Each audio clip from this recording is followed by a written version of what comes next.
If you had to face a new breed of goblins, what would you do? You'll be tasked with an impossible rescue mission and will have to face horrifying next generation monsters in order to save the girl and the world. I'm going to break down the mistakes made and what you should do and how to beat the Paladin Goblins in Goblin Slayer, Goblins Crown. This girl is going to get brutally taken advantage of by disgusting goblins. Known as the daughter of a rich noble, this girl has gone against her parents' wishes and has become an official adventurer, joining this other group of nobodies. They head up the mountains to start their very first quest, and goblins quickly begin incoming, and they use their complex teamwork to kill and strike every single one here down, kicking ass and taking names. This wizard and this girl quickly combine their magic and create an electrifying beam, shocking all the enemies close to them, winning the battle. But some of them complained that they were taking it too risky, and they worried that they're gambling with their lives. But Rich Girl confidently says that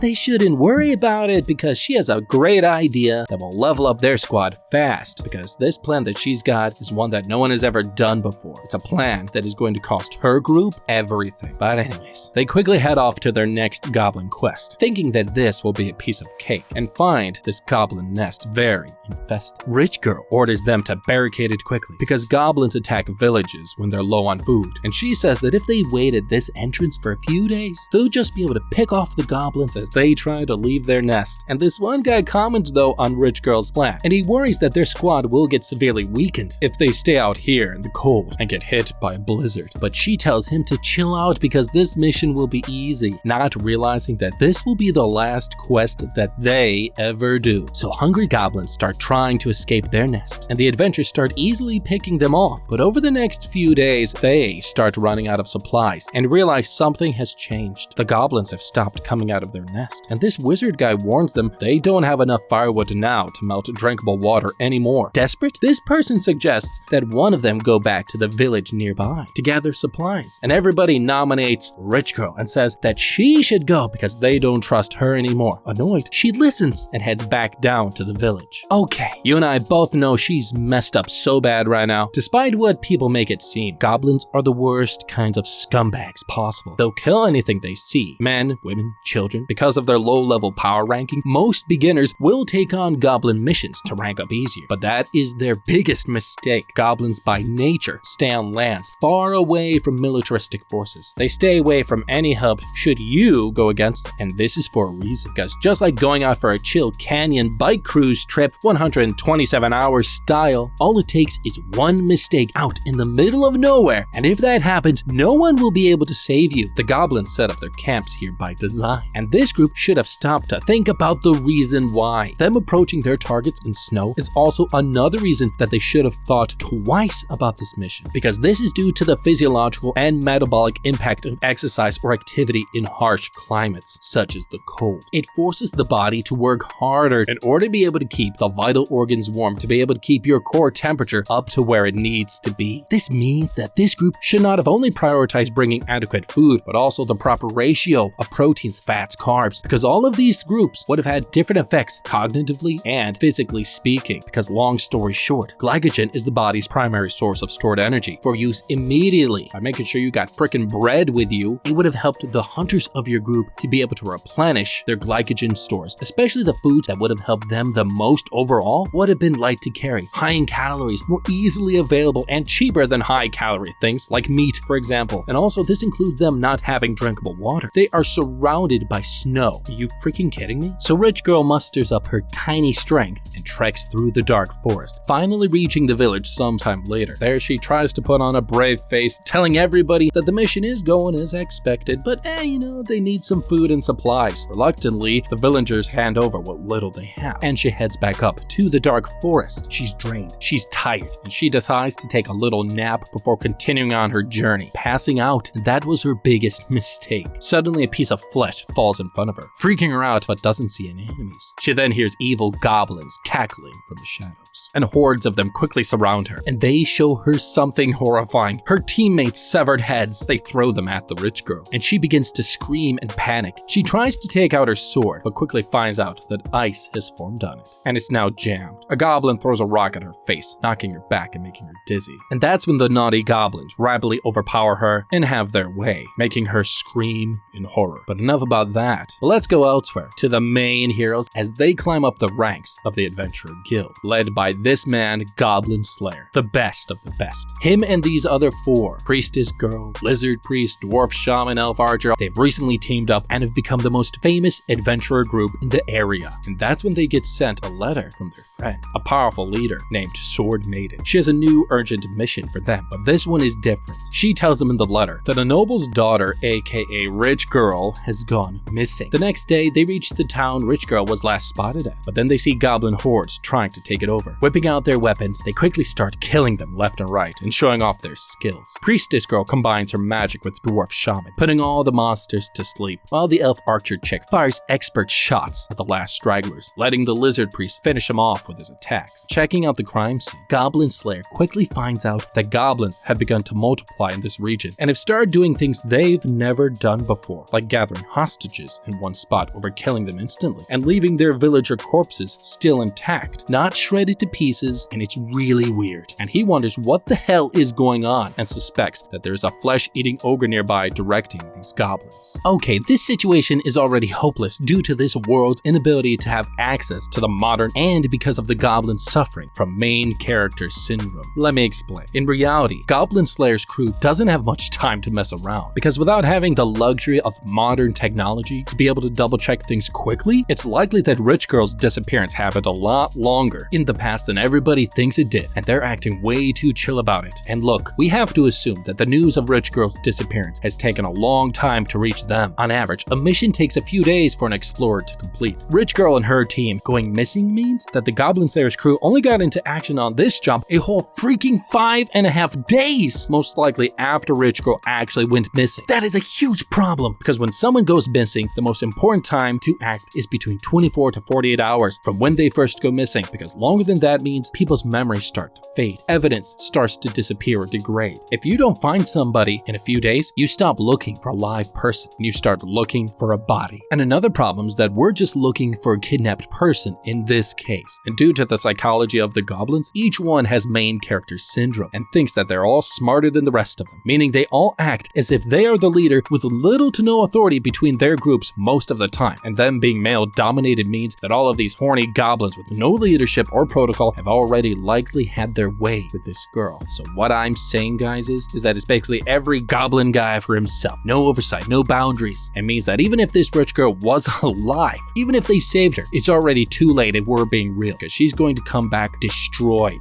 in every way, which means that since this girl is definitely dead, might as well stick around and get paid overtime for this job, because why in the world would you waste your time trying to find a girl that is most likely dead? You might as well make some extra money off of it. Goblin Slayer talks to the villagers. They've heard of his reputation and thank him for his work and whine that the last group of adventurers didn't help them, and he begins coordinating with them on helping the wounded when suddenly a surviving goblin comes out of hiding and makes a run for it. Elf Archer reacts and jumps into the air as Goblin Slayer alley-oops her with this arrow, and she fires without thought. The goblin gets shot down but quickly removes the arrow tip and manages to still get away. Elf Archer says that Goblin Slayer's skills must be slipping, but he claims that he did it on purpose and will explain later. The sun begins to set. They decide to stay the night at the town, and they ask this guy if they can have a map of the mountains nearby. And this one villager nervously asks about payment, but Goblin Slayer slips him a verbal IOU. The adventurers then recharge for a bit, and Priestess Girl and Elf Archer take a bath. Later, they approach the goblin nest, and they decide to camp outside to better understand the area first before attacking. At sunrise, they warm up some liquid courage first, then head inside. But something isn't right.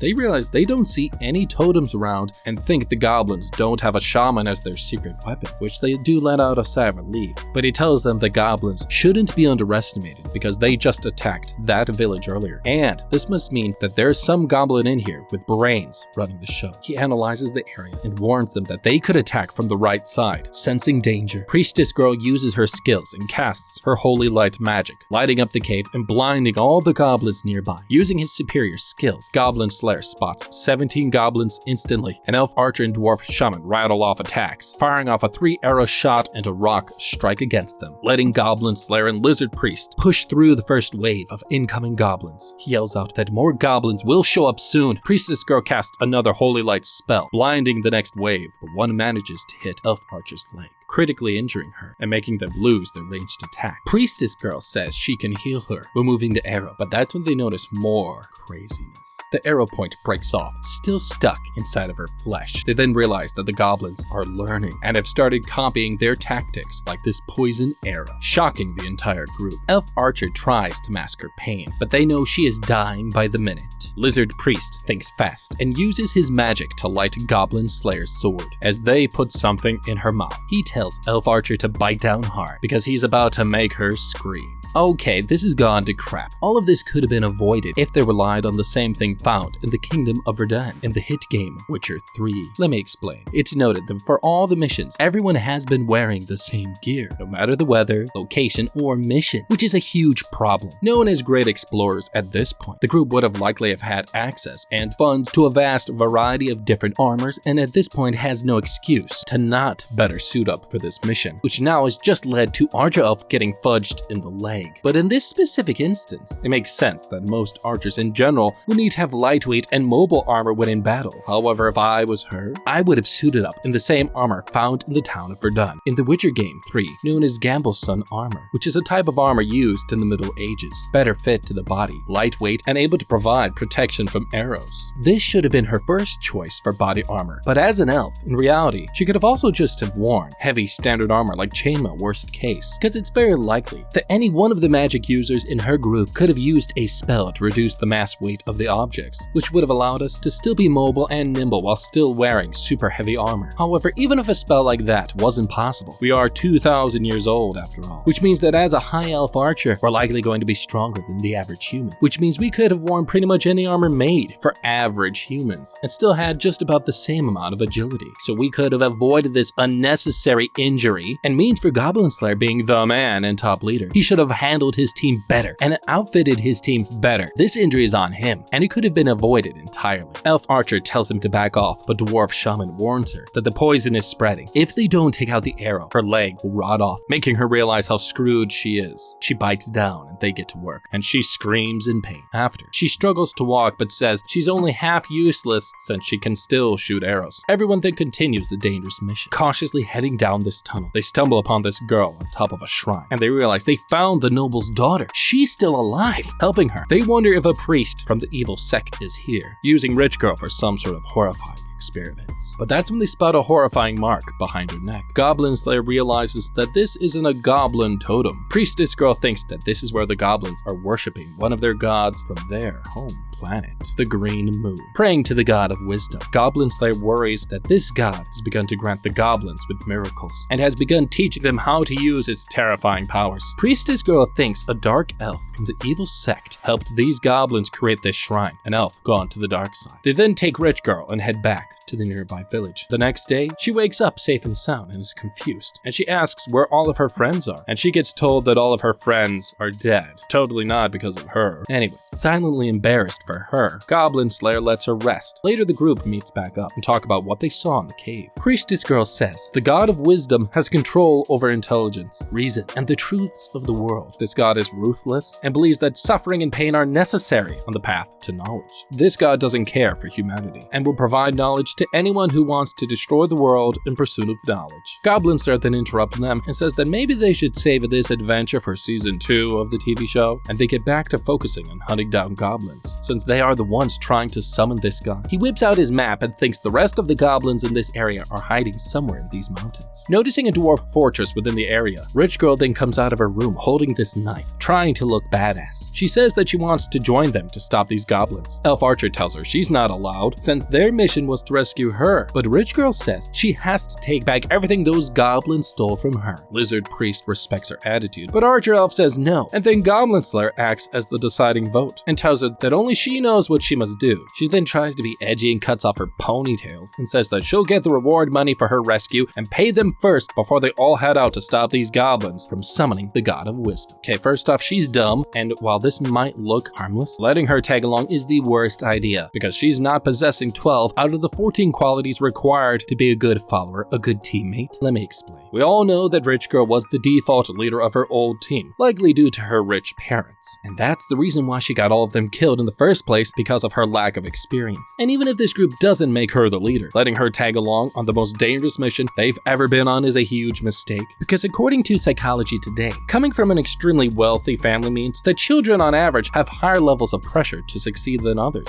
This in turn causes higher cases of anxiety and depression. The pressure to succeed and success in everything makes them more likely to struggle to find a sense of purpose, and they tend to deal with identity issues, which is very obvious with this one because she ran off against her parents' wishes into a completely opposite career. This type of environment growing up also likely means that Rich Girl feels disconnected from most and is incredibly lonely, and it's also likely the reason why she wants to tag along on this insanely dangerous mission. This is clearly out of her league, and if we think about it, everyone here in this group is doing a hard mission, yet they all have way higher rankings than her, which means she's not even qualified to be tagging along, and is a bad bet, even as a follower. And based on all this makes taking her on a massive risk, one that could very well spell doom for all of them. The next day, the crew heads out with a new game plan. Goblin Slayer goes stealth and orders everybody to act like bad guys, carrying the girls here as battle trophies, because this is how they're going to sneak in. They head toward the goblin-filled fortress, and Elf Archie doesn't like this plan, but this is the only way they'll be able to sneak into the fortress undetected. Rich Girl tries to act cool and not be freezing in the cold, so Priestess Girl pretends she's cold too and helps her warm up. How nice. Goblin Slayer then hands them these rings. They have breathing spells in them and will allow the girls to breathe underwater and help them breathe in warm air for now. Priestess Girl hands one ring to Rich Girl and says she doesn't need it, and that's when Priestess Girl just slides it onto her hand anyways, arriving near the dangerous fortress. Lizard Priest then announces their arrival, saying he's the Bishop of the Green Moon and the humble servant of the God of External Knowledge. Accepting their identity, the large gate opens up and the goblins step out to inspect the battle trophies. But that's when Rich Girl's horrifying memories start to trigger her of what the goblins did to her. She struggles to stay calm, as the others on her team realize that the goblins communicate with each other through their mind. They signal the green light, and Goblin Slayer's crew sneaks in undetected. They pass by hundreds of hungry goblins, and they ogle at the girl prisoners, and they head down into the dark, wet dungeon, passing by the horrible smells and screams of other human prisoners. Heading into this room, this goblin grabs Priestess Girl and hits her, causing Rich Girl to lose her cool and attacks him, beating the shit out of him and blowing their cover. But Goblin Slayer thinks fast and throws this knife into the other guard. But Rich Girl keeps on beating this bad guy, saying that all goblins need to die, secretly impressing Goblin Slayer with her hot girl psycho attitude. But Lizard Priest, concerned, says they need to keep an eye on her or she'll get them all killed. Archer Elf is ordered to stay and heal herself, while the others go to check on the other prisoners. She whines to Goblin Slayer why they brought along Rich Girl because she is super useless, but he says they need her. Everyone then meets back up and prepares to invade the castle. They quietly head to the armory to get weapons. Dwarf Shaman tells Rich Girl that she should get a better sword, but she angrily says she doesn't need it. Readied up, Lizard Priest then summons a decay spell, and that's when they hear a loud trumpet go off outside, and they rush to check it out. Spying in the courtyard, they realize what's really going on. Hordes of goblins gathering and cheering as this strange warrior passes by them, heading up this throne made of human bones. He announces something horrifying. The gang then figure out that they just stumbled onto a goblin coronation ceremony. This type of ceremony requires a priest cleric to conduct the ceremony, but they realize that Rich Girl already killed the priest down in the dungeon, and she starts freaking out at the worst time again, as the mark on the back of her neck starts to light up. Priestess Girl tries to heal her and keep her quiet, but it's too late. She yells out at the top of her lungs, alerting every single goblin here. Okay, while this might seem like a surprising situation, Goblin Slayer and his team could have spotted all the signs. Let me explain. We already knew that Rich Girl was messed up to begin with. Because now this girl has PTSD and is traumatized, it basically means that Rich Girl didn't truly consider or wasn't even psychologically capable of assessing the amount of mental stress this operation could cause her. And it's also on Goblin Slayer for letting her be a part of it. But it also explains why she was trying to act so hard as being tough when they walked in. She was overcompensating in comparison to everybody else who actually has more fighting experience, because everyone else was acting calm and as a team, and because of what happened to her on average will most likely lead to higher counts of depression and often manifests itself into things like being highly agitated for no reason, which in a stealth operation like this is the last thing you need. Now I get it, they all saw her beat a goblin to a pulp and then some, but they shouldn't have left it alone. They should have tried to kick her to the curb right then, or maybe have told her to stay put. If she dies fine, the liability is gone, but if she survives, at least she's out of the way. And on top of that, she denied taking that ring, at first knowing full well that it was a part of Goblin Slayer's plans, who's a veteran in hunting goblins, which means she's displaying signs of either distrust in us, or she's trying too hard to show that she belongs with them, that she can hang with them. But because she saw the goblin pimp before her, she reacted in horror. All of this could have been predicted because at any moment something could have triggered her sooner. And also, goblins cannot procreate with other goblins. It is a known fact that they often hunt humans in order to carry on breeding. It's common knowledge, guys. And they didn't need her. She was not a useful addition to the team. They had Priestess Girl, Elf Girl, who were able to act as prisoners. And it's not like adding a third person was gonna do anything. In reality, Goblin Slayer made the massive mistake because he let Rich Girl in on a mission that she clearly wasn't ready for. In all seriousness, they should have pointed her straight to a counselor or somebody to talk to and have never gone on this mission in the first place. The goblins spot them and head straight at them, firing spears and arrows. The group takes cover. Goblin Slayer quickly notices they've now copied his lethal arrow technique, telling the group to make sure they don't get shot, even a little. He tells them to split up while he acts as a decoy. Lizard Priest carries the people out while Rich Girl breaks down even more, saying everything is her fault. She cries and says she wants her sword back and wants to head home, telling everyone she's done with being an adventurer. Goblin Slayer tries to shut her up and tells her that he'll get her sword and fight those goblins and take on the goblin paladin like a madman, while he takes the two girls with him to the top of the fortress. More hordes start catching up to them, just as Priestess Girl creates another holy light holding off goblins, while Goblin Slayer creates a makeshift torch to give it to Rich Girl. The archers start firing at them from the roof, and he orders Priestess Girl to use her protection spell when she needs to, while Rich Girl protects the rear, and they start charging. Goblin Slayer throws his sword and starts counting his kills, throwing oil to distract the goblins. Rich Girl starts to fall behind, about to freak out and die. Gosh, I hope so. But Priestess Girl comes to her rescue and helps to keep her focus and keep up, barely killing all the goblins. They manage to head down the scaffolding to avoid the next wave of monsters. Landing on the ground, they quickly cut down the structure, killing the rest following them, and everything goes down in smoke. But that's when the worst of the worst shows up. The Goblin Paladin, and he charges at them, holding Rich Girl's sword. He easily breaks Goblin Slayer's sword and realizes that he isn't strong enough. He quickly orders Priestess to buy him some time with her magic, while Rich Girl in the background starts freaking out, and she tries to help Priestess Girl cast a spell to provide them protection. Goblin Slayer continues to clash sword with the Goblin Paladin. Rich Girl then casts a spell, electrifying the rest of the goblins around and gives them a chance to swing down there thanks to Priestess Girl. Goblin Slayer ribaldly throws his sword to distract them as everyone bails, hanging from the air. They barely manage to escape, climbing down the walls and meeting up with the rest of the group, hearing the paladin above order all of his guys to head down to catch them. Running out of time, he checks in with everyone as Dwarf Shaman hands him a new sword right as the sun begins to rise in the distance, and everyone begins running down this cliff towards the edge. The goblins leave the castle and quickly catch up to them, while Archer Elf provides cover fire, slowing them down. Priestess Girl then gives Lizard Priest the breathing ring to help one of the prisoners they rescued. Meanwhile, Goblin Slayer tells these two to hold the rear, while Dwarf Shaman uses his magic and shoots this snow blast at incoming goblins.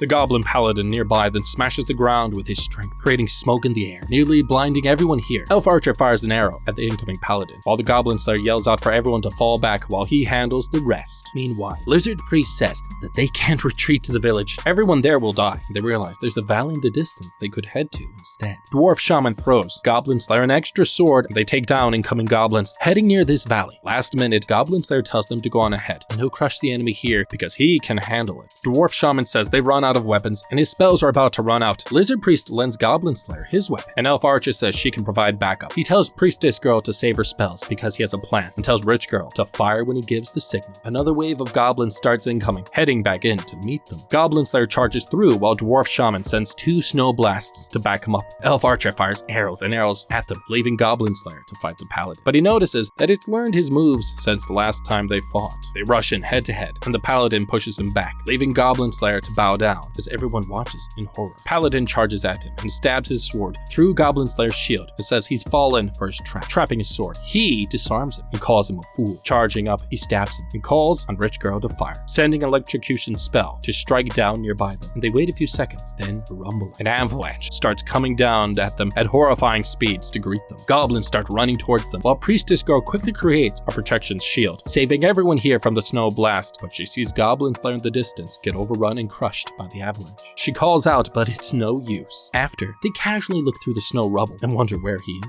Rich Girl asks why they aren't super scared that he's dead, and they tell her that he is the best of the best. And just then, Goblin Slayer like a stud pops out from the snow and says he could have done better. What a perfectionist. He then reveals that he gave them those underwater breathing rings for them to breathe during the avalanche, which means he prepared for all of this all along. He tells them he couldn't tell them earlier, in case the enemy figured out what he was doing. Rich Girl then realizes this is what a proper adventurer is, and Goblin Slayer hands her back her family's sword, making the little girl cry. And makes him a whole bit uncomfortable. Later, they head back to their adventure town. And cheers for another adventure year well done. They ask Rich Girl what her plans are after this, and she tells them she's gonna go bury her fallen comrades, talk to her parents, and maybe decide a different career. But they keep in touch, and they wonder where Goblin Slayer is. Outside, Priestess Girl shows up to the campsite and sees goblins there watching over the town, saying enemies always try to attack during New Year's. She then hands over a gift to him, and he reveals to her that he spent years fighting goblins, but has realized that they started to evolve and have now tried to become even more powerful than everyone. And it's because of this, he can't let his guard down even for a second. But Goblin Slayer says that he needs to mention something, and says that he hopes she'll continue to help him out this next year as well. She chuckles, and the two get cozy, while the Goblin Slayer tries to keep his goblin under control. But what do you guys think about the video? Let us know what you like about it and what you didn't like about it. Don't forget to like, subscribe, and leave a comment down below. And as always, don't forget to check out our How to Beat playlist.